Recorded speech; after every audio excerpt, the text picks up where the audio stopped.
Hola a todos, estimados estudiantes. Tal como acordamos, les estoy haciendo este video para que todos puedan ser partícipes de la clase, ya que la semana pasada, bueno, por los diferentes horarios que tuvieron, no pudieron asistir, ¿no? Muy bien, vamos empezando. Vamos a dirigirnos a la diapositiva, al slide 15, porque lo anterior ya lo hemos visto. Y nos habíamos quedado en ver la suma de vectores, el método gráfico. Entonces, como ven aquí, tenemos dos tipos de métodos, ¿no? El método del paralelogramo y el método del triángulo. Ambos son válidos solamente para dos vectores. Es decir, si ustedes tienen un vector A y un vector B, pueden encontrar la resultante por cualquiera de estos dos métodos. Vamos a ver ejemplos a continuación para que se les quede más claro. Pero ven aquí, tengo un vector A y tengo un vector B. La resultante va a estar en medio, ¿no? Obviamente la resultante va a ser el vector A más el vector B. Por el método del triángulo, tendríamos que colocar los vectores de tal manera que la resultante complete el triángulo. Aquí colocamos al vector A, el vector B en la posición del eje X y la resultante sería aquella que complete el triángulo.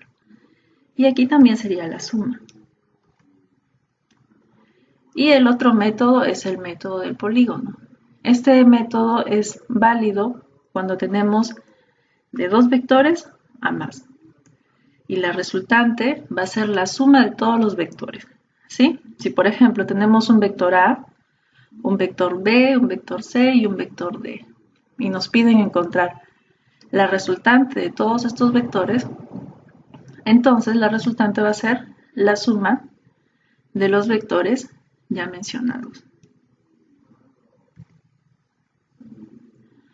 Bueno, si aplicamos el método del paralelogramo, para encontrar esto, bueno, para encontrar el módulo de la resultante, vamos a utilizar generalmente el teorema del coseno, que son aplicados, bueno, para la suma de dos vectores, sirven para hallar directamente el módulo y la dirección de la resultante.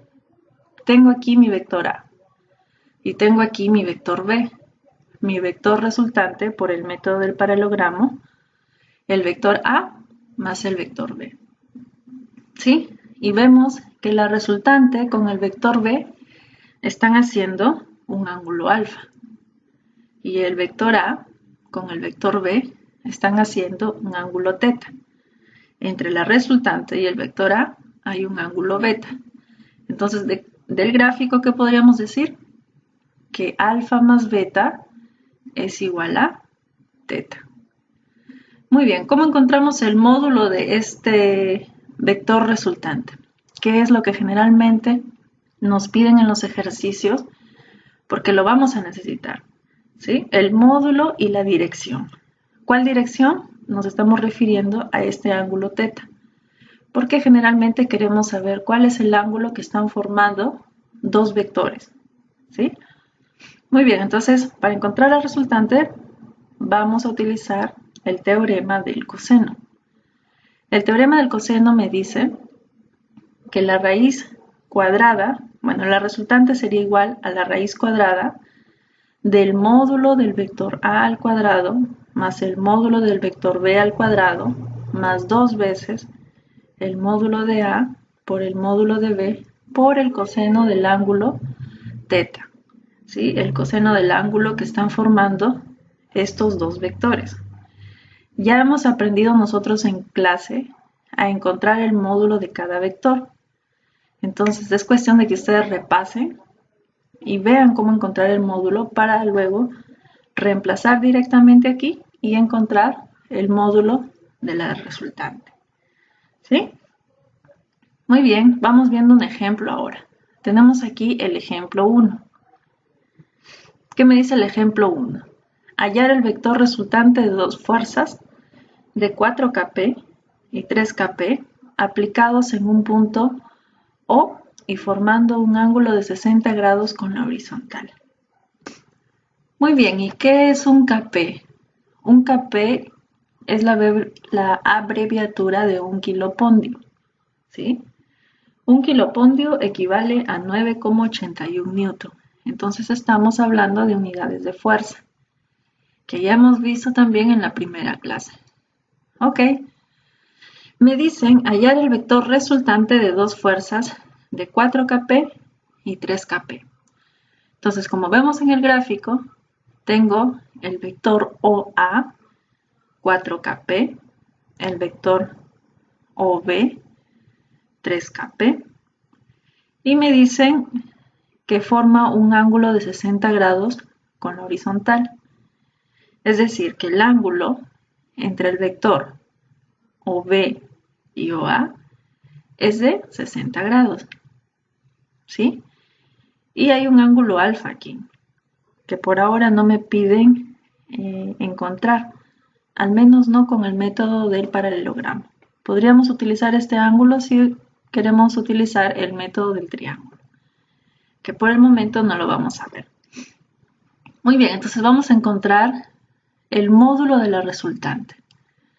Entonces, aplicando la ecuación que hemos visto anteriormente, que es la ecuación,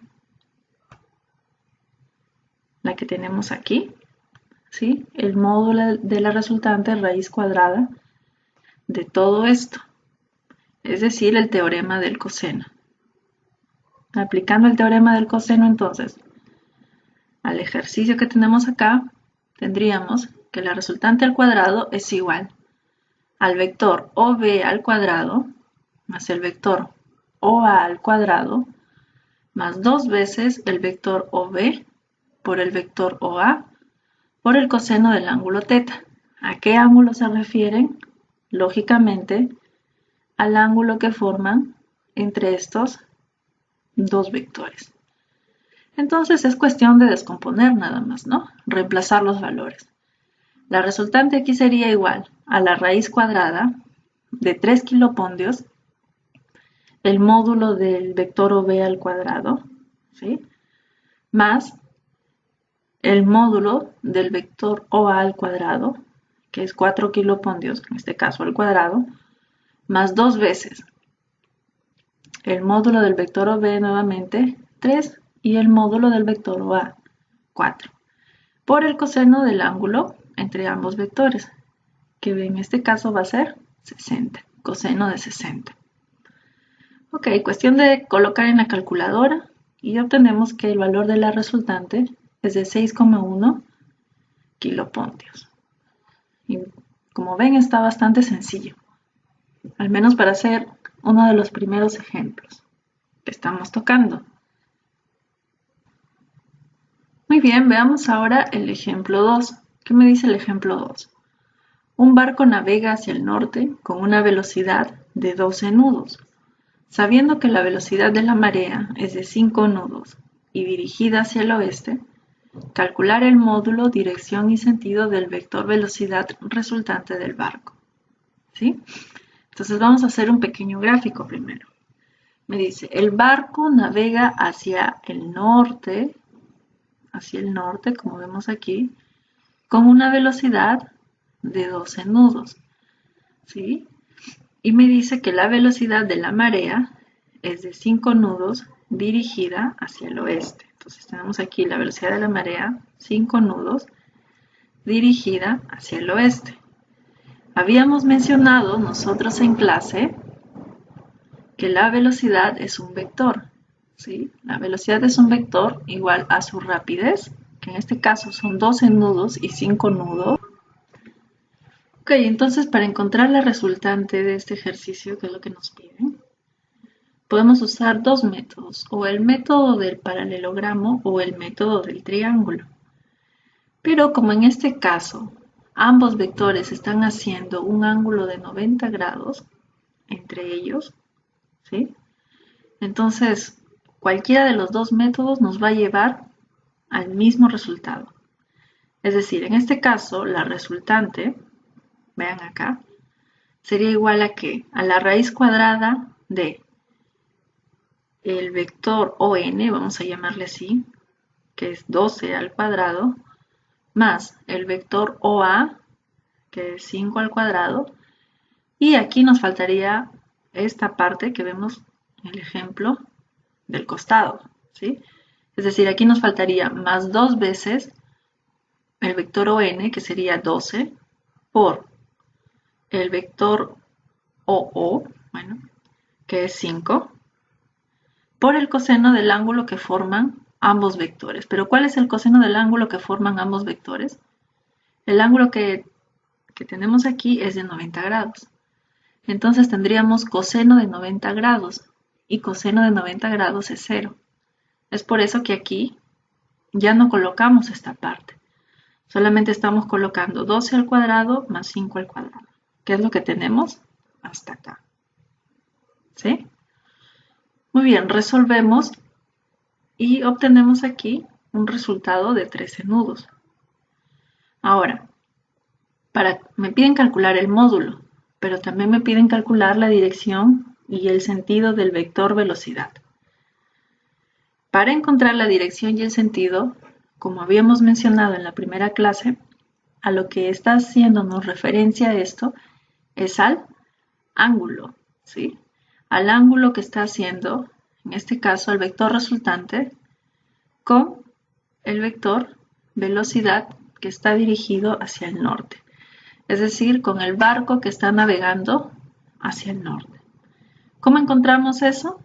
Bueno, como ya tenemos el valor de la resultante, el vector, si vemos aquí, tangente de este ángulo, ustedes ya están viendo esto en matemáticas seguramente, tangente de este ángulo alfa sería igual a ¿qué? Cateto opuesto sobre cateto adyacente.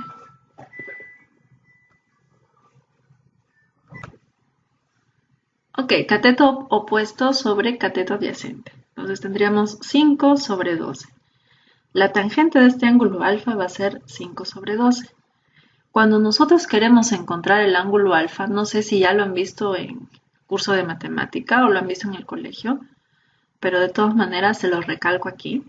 ¿Sí? Cuando nosotros queremos encontrar este ángulo alfa y está acompañado de una tangente, lo que tendríamos que hacer es multiplicar aquí por una tangente inversa, de tal manera que se multiplican tangente a la menos 1, que es una tangente inversa, por una tangente, es como si se anularan menos 1 más 1 igual a 0, y solamente nos quedaría el ángulo alfa. Ok, entonces si multiplicamos por una tangente inversa, nos va a quedar el ángulo alfa solito, pero si multiplicamos en este lado, hay que multiplicar en este otro también. Entonces el ángulo alfa sería tangente inversa de 5 sobre 12. Y esto nos da un ángulo de 23 grados. Y ahí seguramente me van a preguntar algunos, tal vez otros ya saben. Miss, pero ¿dónde ubico una tangente inversa o cómo la calculo? En sus calculadoras ustedes lo van a encontrar la tangente inversa como el arco tangente. ¿Sí? Entonces lo que colocarían es arco tangente de 5 sobre 12 y automáticamente les da la respuesta. Cuidado, eso sí, tienen que revisar en qué sistema está trabajando su calculadora. Si está en el sistema sexagesimal o en el sistema radial, porque el resultado que les va a arrojar no va a ser el mismo. En nuestro caso aquí nosotros estamos trabajando en el sistema sexagesimal. Por eso nos sale 23 grados. ¿Ok? Muy bien. De la misma manera, si no tienen una tangente, sino tal vez tienen un seno o un coseno, lo que tendrían que hacer es multiplicar por un seno inverso, si es que acá tienen un seno, y aquí sería seno de 5 sobre 12, o por un coseno inverso, si es que aquí tienen un coseno, y aquí tendríamos un coseno de 5 sobre 12. Bueno, entonces, si esto está acompañado por un seno o un coseno y queremos solamente el ángulo, para encontrar la respuesta, al menos en sus calculadoras, tendría que colocar, si es seno aquí, arco seno de 5 sobre 12.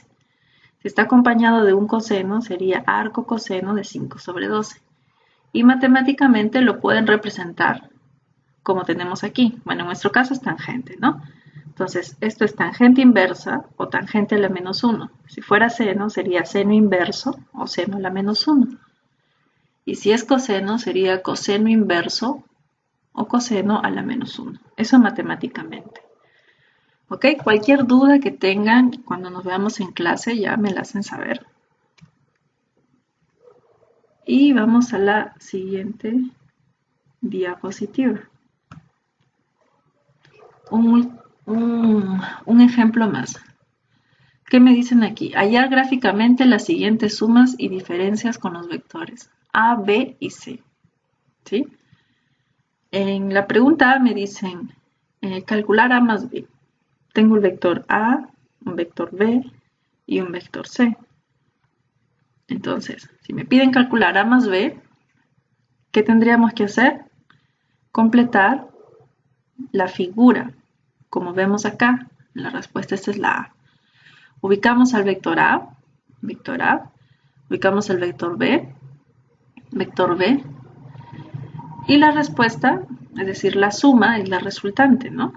La resultante, la suma, sería aquella flecha que está completando este polígono. ¿Sí? En este caso es la que vemos acá, A más B. Ahora, entonces en la parte B me piden la suma del vector A más B más C. Entonces trasladamos nuestros vectores aquí, ¿no? El vector A, el vector A, el vector B y el vector C, tal y como están, ¿sí? En el mismo orden. El vector resultante sería nuevamente el vector que completa o que cierra este polígono, que en este caso es este, la suma. A más B más C. Ahora, ¿qué pasa si ya no nos están pidiendo una suma, sino una diferencia? Bueno, ahora vamos a ver. Ahora me piden A menos B. Entonces, vemos aquí, el vector A está normal. Es este el vector A. Lo trasladamos aquí, tal y como está. Pero el vector B está acompañado ya no de más, sino de menos. Entonces, vemos aquí el vector B. ¿Qué es lo que vamos a hacer?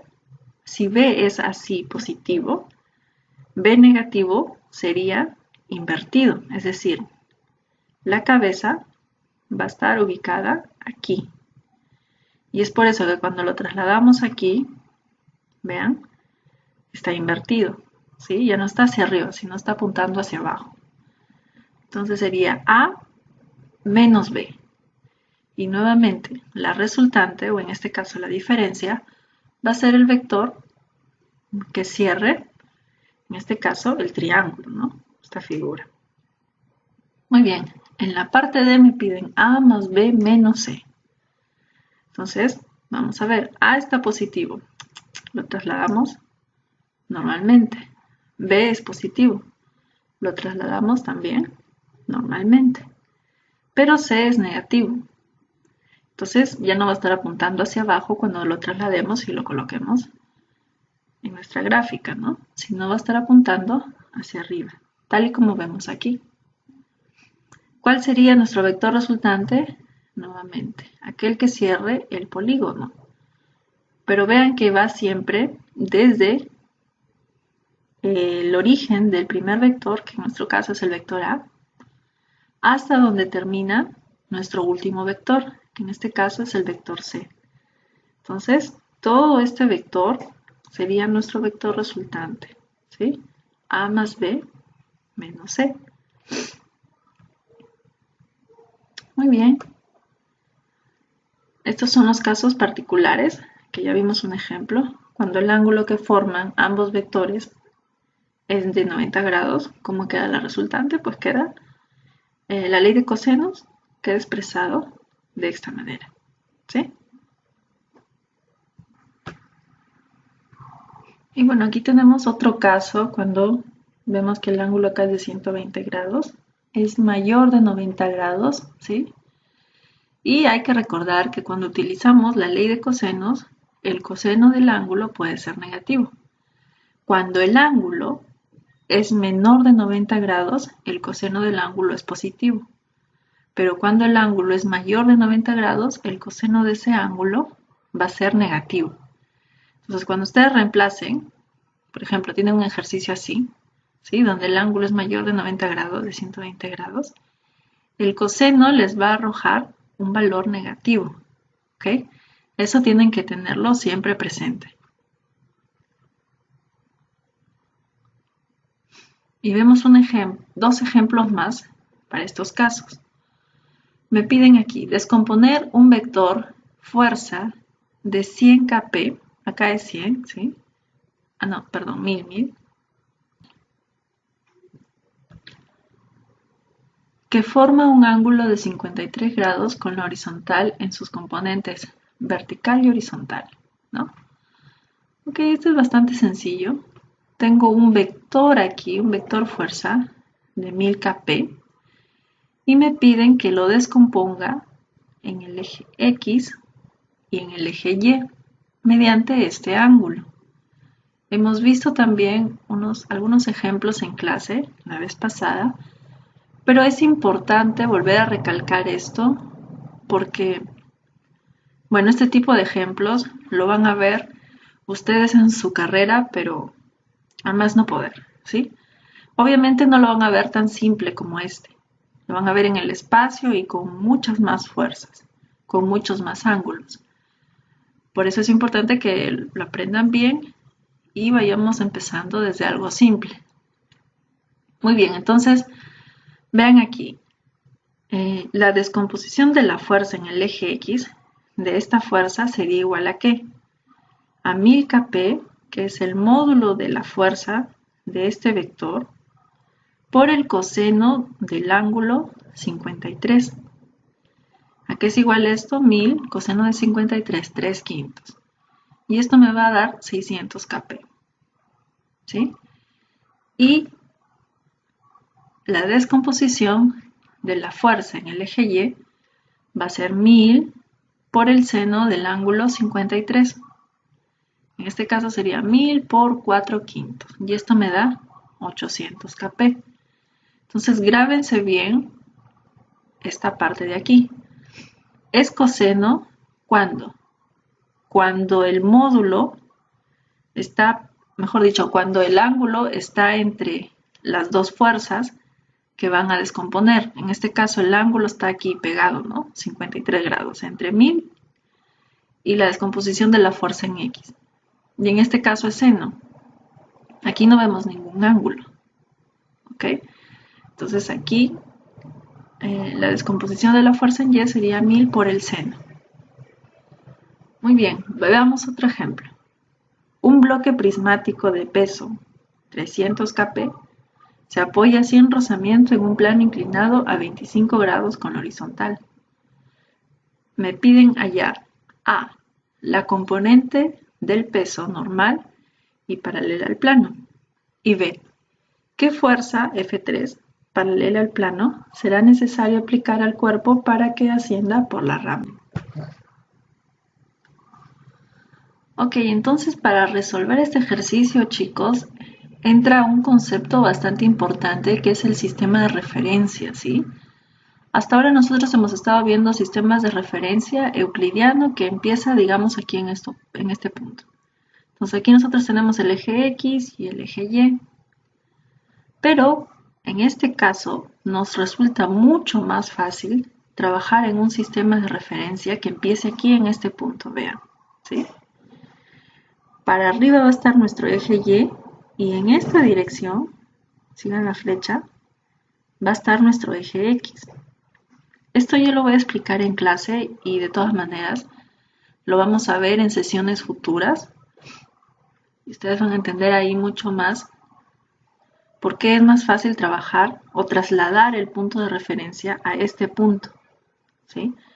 Vamos a encontrarnos con un montón de ejercicios donde vamos a tener que trasladar el sistema de referencia porque nos resulta mucho más fácil trabajar de esa forma. Muy bien, entonces nuestro sistema de referencia va a estar aquí, ojo, eje Y y eje X. Entonces, vamos a encontrar la fuerza F1 y la fuerza F2.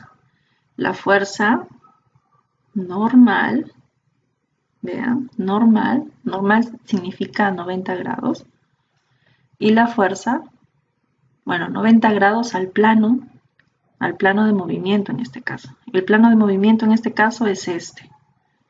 Y el ángulo de 90 grados sería este. ¿Sí?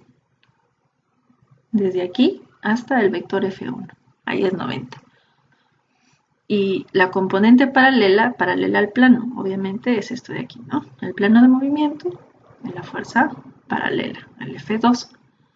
Entonces, F1 vendría a ser que, en este caso tenemos aquí nuestro peso, ¿sí? Sería 300 kp, y vean aquí, si este ángulo es 25, este ángulo va a ser 25. ¿Sí? Esto ustedes ya lo saben por matemática. Entonces sería 300 por el coseno de 25. Multiplicamos 300 por 0,9063, que es el coseno de 25, y obtenemos 272 kp. Ese es el valor de F1. F2 sería igual a 300 por el seno de 25. 300 por 0,4226, que es el seno de 25. Es decir, 127 kp. Muy bien, para la parte B me dicen ¿qué fuerza F3 paralela al plano será necesario aplicar al cuerpo para que ascienda por la rampa? Obviamente, si aplicamos una fuerza menor que esta fuerza, este bloque no se va a mover. Así que para que empiece a moverse, tiene que ser por lo menos igual a esta fuerza o mayor, ¿sí? Entonces, en este caso estamos eligiendo la mínima fuerza posible, módulo de fuerza. Entonces, la mínima fuerza posible es cuando ambas fuerzas van a ser iguales, ¿sí? Tendríamos un caso de velocidad constante. Muy bien, entonces aquí la fuerza 3 sería igual a menos la fuerza 2, porque están en sentidos contrarios. Este está apuntando, si recuerdan, habíamos dicho que este es el eje X, hacia arriba. Entonces, este está en la misma dirección que el eje X. Por eso es que aquí está positivo. ¿Sí?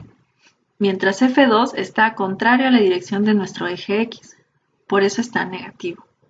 Entonces, la fuerza F3 es igual a menos la fuerza F2. Es decir, bueno, aquí debería ser menos, ¿sí? Hay un error acá en la diapositiva. Menos 127 kp. O 127 kp hacia arriba. Ok, vamos al siguiente tema. La suma vectorial, ¿no? ¿Cómo sumamos dos vectores? Dado el vector A, con estas coordenadas, A1, A2 y A3. En este caso tenemos un vector en el espacio. Y el vector B, B1, B2 y B3. Muy bien, para sumar estos dos vectores, ¿qué tendríamos? Colocamos aquí nuestro sistema, bueno, nuestras coordenadas, A1, A2 y A3, más B1, B2 y B3. La suma sería A1 más B1, A2 más B2 y A3 más B3. ¿Sí? A1 más B1, A2 más B2 y A3 más B3. Si queremos colocar esto de forma analítica, que es lo que tenemos aquí, tendríamos A1 más B1 corresponde al punto X. Y el vector unitario para X, si ustedes recuerdan, es el Y. A1 más B1, Y. Más A2 más B2 está en la posición de Y, en la coordenada Y. Y el vector unitario para Y es J. A2 más B2, J. Más A3 más B3, que es la coordenada Z, y vector unitario para Z es K. A3 más B3, K. Y esa sería nuestra suma. ¿Ok? Ahora, vector por escalar. Tenemos un vector aquí y una constante escalar, K. Esta constante escalar K hace referencia a cualquier número. Puede ser 1, 2, 3, lo que quieran. Entonces, si multiplicamos esta constante escalar K por el vector, ¿qué es lo que va a pasar? Esta constante va a entrar a cada una de las coordenadas, ¿ok? Como vemos acá. Tendríamos K1, K2 y K3. Estas son algunas leyes del álgebra vectorial. Esto ya ustedes lo estudian por su cuenta. Estoy segura que lo han visto ya en matemática. Y pasamos ahora al producto interno o producto escalar. Este producto es bastante importante, tanto el interno como el externo o producto cruz que vamos a ver después. Nuevamente, este tipo de cosas lo van ustedes a ver bastante en su carrera. ¿Ok? Entonces, tienen que aprenderlo bien. Vean aquí, tenemos nuevamente el vector A con estas coordenadas y el vector B con estas coordenadas, separadas entre sí por un ángulo θ. Entonces, ¿cómo vamos a definir el producto interno? En este caso, vamos a multiplicar 1 a 1 conforme así es la posición X, Y o Z. En este caso, vean, vector A, producto interno, este puntito significa producto interno, vector B, sería igual a ¿qué? A1, que pertenece a la posición X, por B1, que también pertenece a la posición X, más A2, que pertenece a la posición Y, por B2, que pertenece a la posición Y, más A3, que pertenece a la posición Z, por B3, que también pertenece a la posición Z. ¿Sí? Esta es la manera de hacer un producto interno, un producto escalar, si es que les dan a ustedes dos vectores con coordenadas, es decir, les dan la ubicación del punto del vector. Podemos decir que aquí hay 1, 2, 3, 2, 0, 2 y tendrían sencillamente que multiplicar. Pero también se puede definir de esta manera, mediante el ángulo que forman ambos vectores. Tenemos aquí vector A, producto interno, vector B. Esto se va a definir como el módulo del vector A por el módulo del vector B por el coseno del ángulo que forman ambos vectores. En este caso lo estamos definiendo como un θ. ¿Por qué es importante esta definición? Porque en los ejercicios que ustedes van a ver, generalmente, aparte del producto interno, les piden también el ángulo. Entonces, ¿cómo encontramos el ángulo? De aquí, despejando.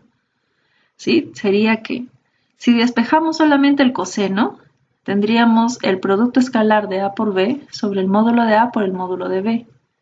Pero como solamente queremos el ángulo, acuérdense en el ejemplo anterior, para eliminar este coseno le aplicamos un coseno inverso o un arco coseno.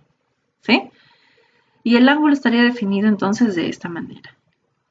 Muy bien, aquí hay algunas propiedades que está para que ustedes lo analicen y donde sí voy a resaltar lo siguiente. Vean aquí, el vector unitario y, producto interno, el vector unitario y, es igual al vector unitario j, producto interno vector unitario j, y lo mismo para los k. Esto es 1. Solamente en estas condiciones, o mejor dicho, solamente estos productos es igual a 1. Si ustedes multiplican y producto interno j, o j producto interno k, o k producto interno y, o al revés también, y por k, k por j, j por i, esto siempre les va a dar 0. Entonces, la única manera para que les dé un número diferente de 0 es cuando ambos vectores unitarios son iguales.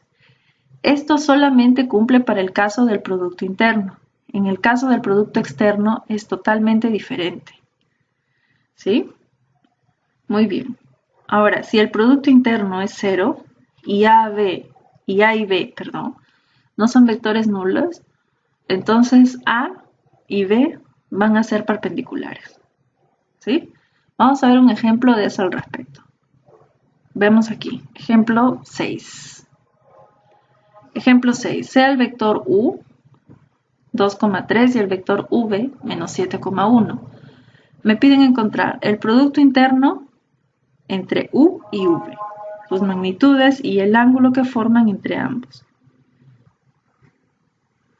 Ok, entonces, el producto interno, ¿no? Para encontrar el producto interno habíamos dicho que se multiplica la coordenada en X por la coordenada en X, la coordenada en Y por la coordenada en Y del otro vector, ¿sí? Entonces aquí, U, producto interno V, sería la coordenada en X, 2, por la coordenada en X del otro vector, menos 7, más la coordenada en Y del vector U, 3, por la coordenada en Y del otro vector, 1. Resolvemos esto y nos va a dar menos 11. Sus magnitudes. Hay que hallar la magnitud del vector U y la magnitud del vector V. ¿Cómo encontramos la magnitud? Lo vimos en la primera clase. Raíz cuadrada de coordenada X al cuadrado más la coordenada Y al cuadrado. ¿Cuánto me da esto? Raíz de 13. Entonces, raíz de 13 sería la magnitud del vector U. Hacemos lo mismo para V. Tendríamos menos 7 al cuadrado más 1 al cuadrado, todo raíz cuadrada. Y tenemos aquí raíz de 50. Ya tenemos ambas magnitudes. Ahora, el ángulo que forman entre ambos, estoy leyendo mal. Vamos a ver, ¿cómo habíamos definido el coseno de ambos vectores? Lo habíamos definido, como vemos aquí, ¿no? Lo tenemos en la diapo anterior, pero acá también está editado. Entonces, coseno de phi sería igual a ¿qué? El producto interno sobre el módulo del vector U por el módulo del vector V. Entonces, U por V es igual a ¿qué? Menos 11 sobre el módulo de U, raíz de 13, por el módulo de V, raíz de 50. Multiplicamos y ¿qué obtenemos? Menos 11 sobre raíz de 650. Para obtener el ángulo phi, vamos a multiplicar por un coseno inverso, coseno a la menos 1, y vamos a obtener esto, ¿no? Coseno inverso o arco coseno es lo mismo de todo lo que obtuvimos aquí, menos 11 sobre raíz de 650. ¿Y esto es igual a qué? 115,56. Ese sería nuestro ángulo. Muy bien, el ejemplo 7. Consideremos los vectores nuevamente U 2,1 y V 4,2. Determinar si son paralelos u ortogonales. Entonces, esta pregunta es interesante. ¿Cómo sabemos si ambos vectores son paralelos o son ortogonales? Utilizando la definición de producto interno. Bueno, si ambos vectores son paralelos u ortogonales, debemos saber el ángulo que forman entre ellos. Si son paralelos, el ángulo que forman entre ellos va a ser de 0. Y si son ortogonales, el ángulo que forman va a ser de 90 grados. Entonces hay que encontrar el ángulo. Para encontrar el ángulo necesitamos el producto interno y necesitamos las magnitudes. Hallamos el producto interno U por V. Nuevamente, en este caso, 2 por 4 correspondiente a X más 1 por 2 correspondiente a Y. Y esto sería igual a 10. Las magnitudes, módulo del vector U, que sería igual a raíz de 5, y módulo del vector V igual a raíz de 20. ¿Cómo lo encontramos? Bueno, como en el ejemplo anterior, ¿sí? El ángulo que forman entre ellos, usamos la definición. Coseno de este ángulo sería el producto interno sobre el producto de ambos módulos. Tendríamos 10 sobre raíz de 5 por raíz de 20. ¿Cuánto nos da esto? 10 sobre raíz de 100, pero raíz de 100 es 10, entonces 10 entre 10 es 1. Coseno del ángulo de un ángulo phi es igual a 1. Entonces el ángulo phi sería igual a coseno inverso o arco coseno de 1. ¿Cuánto nos da esto? 0. Como el ángulo es 0, los vectores son paralelos, ¿sí? Si hubiéramos obtenido que el ángulo es 90 grados, los vectores serían ortogonales o perpendiculares. Muy bien, ya estamos casi terminando. Ok, aquí tenemos la proyección de un vector. Y vemos que podemos obtener la proyección de un vector utilizando el producto interno. Vean esta gráfica aquí. Tengo un vector A en X y un vector B en el plano, ¿sí? Entre el vector B y el vector A hay un ángulo θ. Así que si proyectamos el ángulo B en el vector A, ¿a qué sería igual? Al módulo de B por el coseno del ángulo θ. Eso lo venimos viendo, ¿cierto? Ahora, si yo quiero saber la proyección del ángulo B en A, que es lo que estamos diciendo aquí, que sería B coseno de θ, pero yo lo quiero expresar no como B coseno de θ, sino mediante su producto interno. ¿Cómo haríamos? Bueno, esta es la definición del producto interno, ¿sí? De A y B. El módulo de A, el módulo de B y el coseno del ángulo teta. Y esta es la proyección de B sobre A, B sobre A, B coseno de teta. Entonces despejamos de aquí, de la definición del producto interno, coseno de teta. Si despejamos, hagamos un despeje mentalmente.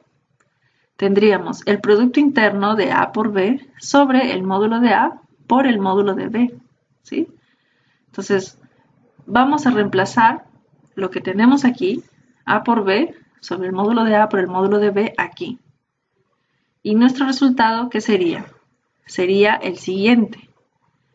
La proyección de B sobre A sería el producto interno sobre el módulo de A, porque este módulo de B es igual a este. Entonces tendríamos aquí módulo de B sobre módulo de B. Se van arriba y abajo, ¿sí? Entonces, la proyección del vector B en A queda expresado de esta manera mediante el producto interno, ¿sí? Bien, entremos a nuestro tema final. Producto vectorial de dos vectores. Este de aquí también lo van a ver bastante en su carrera. ¿Cómo vamos a definir el producto vectorial de dos vectores? Bueno, el producto vectorial de dos vectores es otro vector cuya dirección es perpendicular al plano formado por los dos vectores dados y cuya dirección se determina por la regla de la mano derecha. Vamos a ver la regla de la mano derecha nosotros en clase, pero de todas maneras les voy diciendo a ustedes que vayan buscando en internet acerca de este tema, la regla de la mano derecha, ¿sí? Hay un montón de webs, de blogs, de videos, de tutoriales que les explica cómo utilizar la regla de la mano derecha. Así que no me pueden decir luego que no saben cómo usar la regla de la mano derecha porque ustedes mismos lo pueden buscar. Bueno, algo importante que tengo que decir aquí, y es una diferencia crucial entre el producto interno y el producto vectorial, es lo siguiente. Cuando nosotros multiplicamos dos vectores mediante un producto interno, obtenemos un número, y un número es un escalar. Pero cuando nosotros multiplicamos dos vectores de forma vectorial, lo que obtenemos es otro vector. Y ojo que ese vector tiene que ser perpendicular al plano que forman los otros dos vectores, ¿sí? Como vemos aquí en esta figura, tengo un vector A y un vector B. Si yo multiplico vectorialmente A por B, voy a obtener un vector C. Y como vemos, el vector A y el vector B están haciendo un plano, ¿sí? Y el vector C es perpendicular a este plano, ¿ok?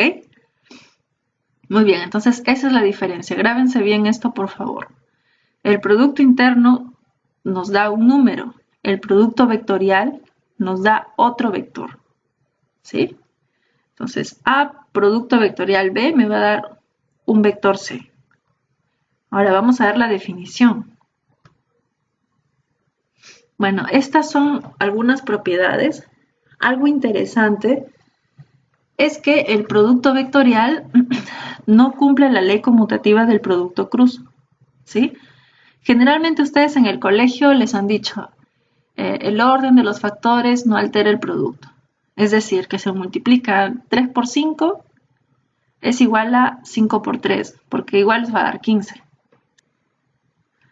Entonces, ese tipo de conmutatividad no lo vamos a ver aquí en el producto cruz. El producto de dos vectores, como vemos aquí, A por B, es igual a menos B por A. Entonces, A por B no va a ser igual a B por A. ¿Ok? Eso es bastante importante porque a veces cuando hacemos ejercicios he visto que bastantes estudiantes cometen este error. Es muy común. Bueno, aquí tenemos las otras propiedades que son un poco obvias. Ustedes vayan viéndolo. La ley distributiva. ¿Qué pasa si multiplicamos por un escalar al producto externo? Vemos que el escalar entra, ¿sí? Ya sea en el vector A o ya sea en el vector B, no hay problema. Y aquí está la otra diferencia con el vector, perdón, con el producto interno, ¿sí? En el producto interno, si nosotros teníamos el vector unitario I por el vector unitario I, y J por J y K por K, producto interno, ojo, esto nos daba 1, pero vemos que en el producto externo esto es 0. Esto de aquí se los voy a explicar mejor en clase y tiene que ver con el coseno y el seno que forman ambos vectores. Muy bien, y si multiplicamos el vector unitario I, producto vectorial, ¿sí? El vector unitario J, y así con los otros vectores, JK, KI, vemos aquí que nos da otro vector unitario. En el caso del producto interno, esto nos daba 0, recuerdan. Pero en el caso del producto vectorial, lo que nos da es otro vector. Entonces, esta diferencia es muy importante porque nuevamente en los ejercicios ustedes los van a aplicar. Y si no se acuerdan de esta propiedad, lo van a hacer mal. Así que por favor, pongan un foquito, un asterisco, algo que resalte esto. ¿Sí? Y bueno, ¿cómo vamos a multiplicar vectorialmente? Vean aquí, este es el caso general, ¿sí? Luego vamos a hacer una aplicación numérica. Dado un vector A, que está expresado de esta forma, A1 en la dirección I más un A2 en la dirección J más un A3 en la dirección K. Obviamente A1, A2 y A3 representan números cualquiera. Y el vector B igual, B1I más B2J más B3K. Entonces, ¿qué tenemos? Si multiplicamos vectorialmente el vector A por el vector B, ¿cómo lo vamos a hacer? Lo vamos a hacer mediante la determinante de este arreglo de números. ¿Y cómo vamos a hacer ese arreglo de números? Bueno, en la primera fila, esto es fila, en matemáticas seguramente están llevando, ¿no? Fila, columna, ¿sí? Las filas son horizontales, las columnas son verticales. En la primera fila entonces vamos a poner I, J, K, que son los tres vectores unitarios en nuestro espacio euclidiano, ¿sí? Para X, para Y y para Z. En la segunda fila, como el primer vector es el vector A, en la segunda fila vamos a colocar las coordenadas de este vector, que están dados por ¿qué? A1 en X, A2 en Y y A3 en Z, tal y como vemos aquí. Y en la última fila colocamos las coordenadas correspondientes al vector B. Y luego es sencillamente encontrar la determinante. Y lo vamos a hacer mediante la fila de IJK, ¿sí? Entonces, posición 1, 1. Si no saben calcular la determinante, por favor les sugiero de que revisen algún libro de matemática o nuevamente algún tutorial en internet que lo explican bastante bien, ¿sí? Cuándo es más, cuándo es menos y todo eso. Entonces vean aquí, posición 1, 1, 1, 1, 1 más 1, 2. Entonces, en la ecuación general para hallar la determinante, 1 más 1, 2, voy a tener un menos 1 implícito acá al cuadrado y esto me va a quedar positivo. Entonces vean aquí, tengo la columna para I y la fila para I. Si tapo esto, tapo mentalmente, voy a tener este cuadradito, ¿no? Esto que me sobra acá. Entonces, esto es lo que yo coloco aquí. Vector unitario I por la determinante de lo que me sobra. O sea, desaparece la fila y la columna que contiene ahí. Y lo que me sobra sería A2, A3, B2 y B3. Menos. ¿Por qué menos? Porque ahora me voy a la posición 1, 2.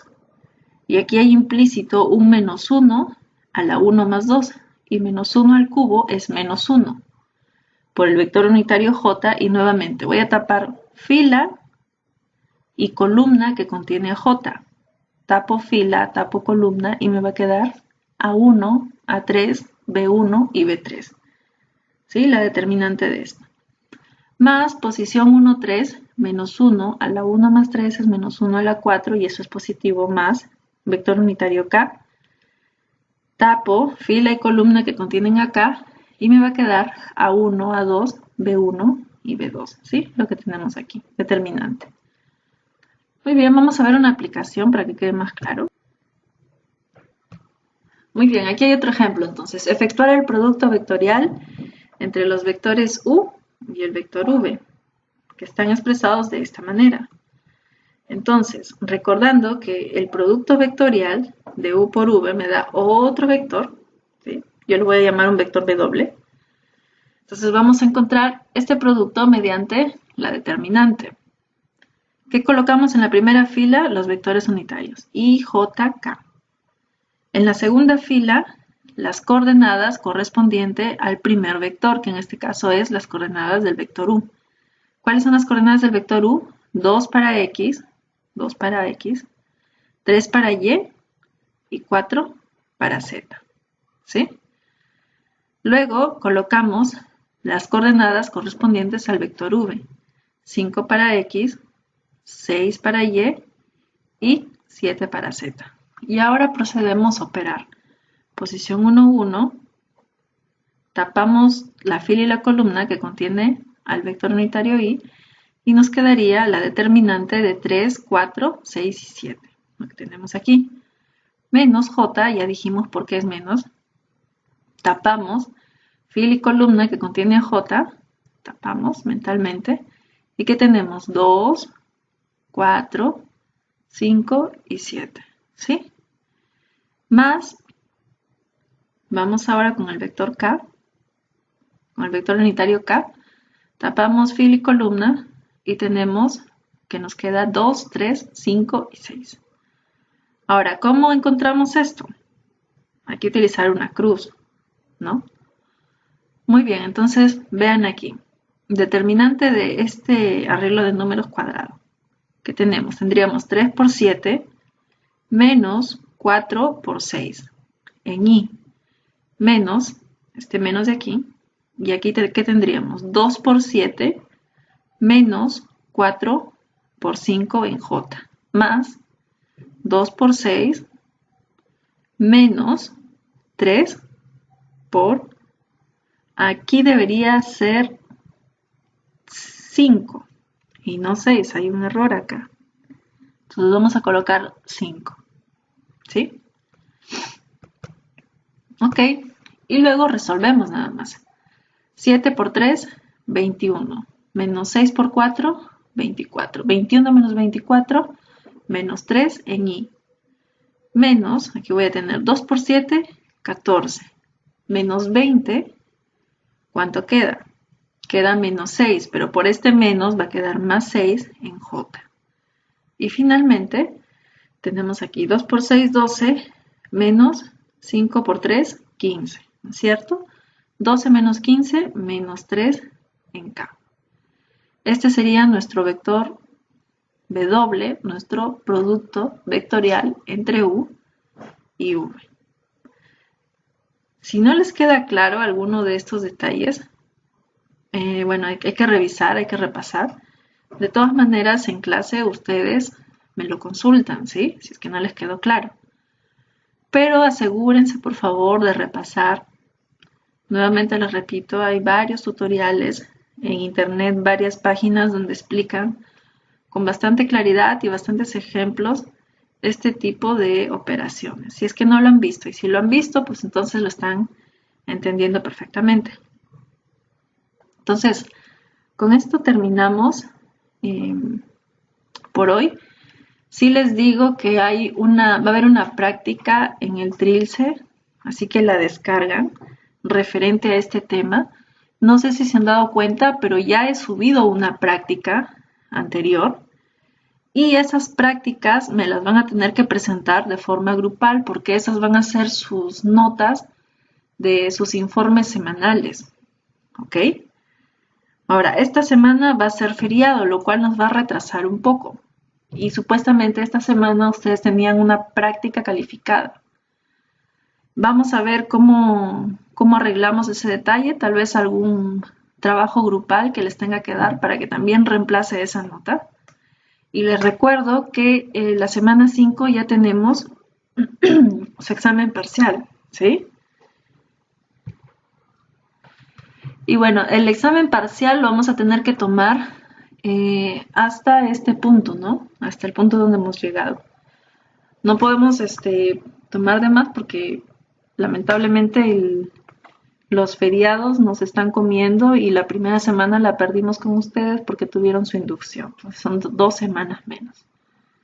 Pero vamos a ver cómo solucionamos eso. Ok, chicos, cualquier cosa ya saben, le hacen saber a su delegado o a su subdelegada. Yo hablo con ellos y nos estamos comunicando de todas formas. Saludos y que tengan un buen fin de semana.